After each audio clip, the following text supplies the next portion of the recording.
Hi, everybody. This is Admiral Mike Franken. Thank you for joining us today for Monday, the 4th of May, the coronavirus briefing from my little headquarters here. Well, on Friday, I talked about Governor Reynolds' decision to open up 77 of the 99 counties in the state.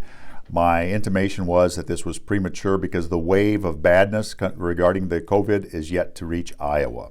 Today, we're going to speak a little more broadly about the federal government's response and our president, and I think you'll see that here again we could do better, and we need to get going to do better. Three things the Center for Disease Control says we must do. Number one, widespread testing. Number two, contact tracing. And lastly, federal coordination of a larger enterprise. Widespread testing, just to reiterate, Donald Trump has said we have done more than any other nation. That's not true. I wish it was. We do not have a widespread testing regime, and we're testing just a fraction of the number of people necessary to know where we are with this virus today. Donald Trump promised that we would have thousands of drive-through testing locations open. By now, we've got 78 nationwide that are federally established.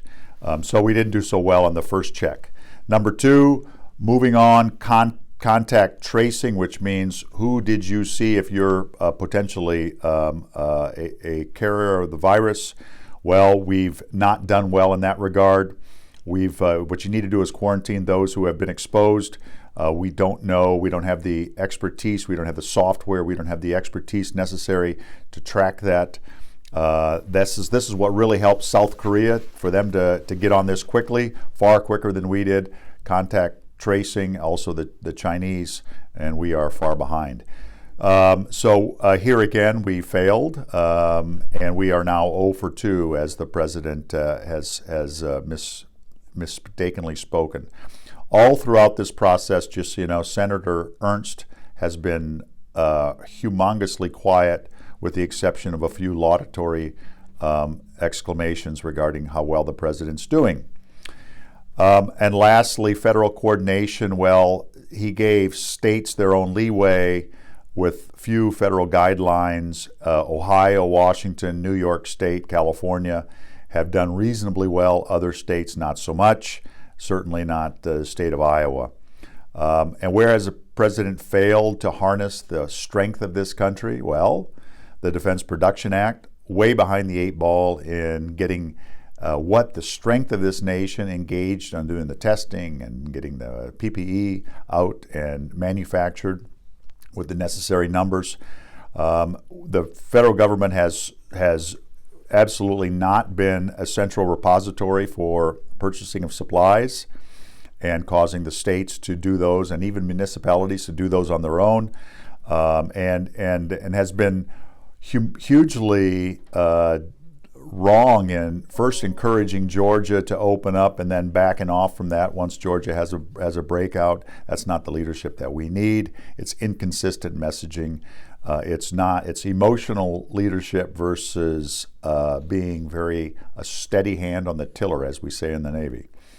And he certainly neutered the CDC guidelines for when the states to open up, and he's also lent support for such bizarre things as looking for disinfectants from underneath the kitchen sinks for ingestion. Not a good idea, Mr. President. So some states have done better than others, but it's really a free-for-all in getting the necessary tools. The federal government could do it, have done hugely better. I won't go into the president pushing particular drugs that have been proven to be ineffective and now also dangerous for ingestion, and that's just kind of reasonably par for the course. It's clear, so the president's 0 for 3 so far, and I can spot him some leeway because we're early, but once you know you're in this for this deep fight, now's the time for the leadership to really step up. And this is where he could be doing it, unfortunately.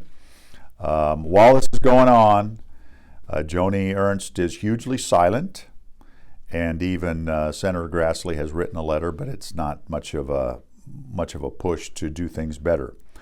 So when we could be doing internal to ourselves, be looking to do an improvement, the president has fired his as investigators and sent them packing.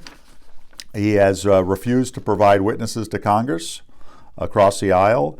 And here again, our senators are generally being silent.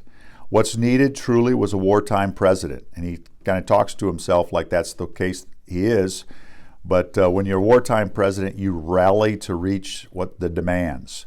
We didn't do that. He never will do that because his ego gets in the way. His ego is omnipotent to his desire.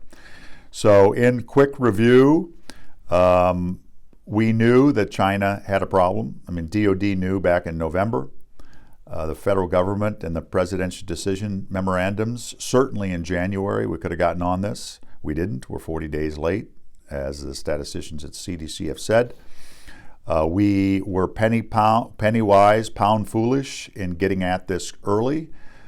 We are walking slowly after a running ball downhill, and the longer we took to get going on it, the longer we're going to walk and run. And it's going to cost us as a nation and cost lives. Donald Trump truly put re-election over the lives of tens of thousands, whimsically tossing out mortality statistics over the weekend, which is not at all helpful either. So the only people that really have the ability to push the president towards sound, informed action, the Senate Republicans, I think he'll listen to them. I don't see any action coming from them that would change the course of history for this nation. This is a time for leadership. We see less than stellar leadership every day. But do, when you can, write your senators and ask them to hold the president accountable and give the president necessary suggestions, or work with their state governors if they must. But this is a time for the country to pull together, and I don't see a lot of that.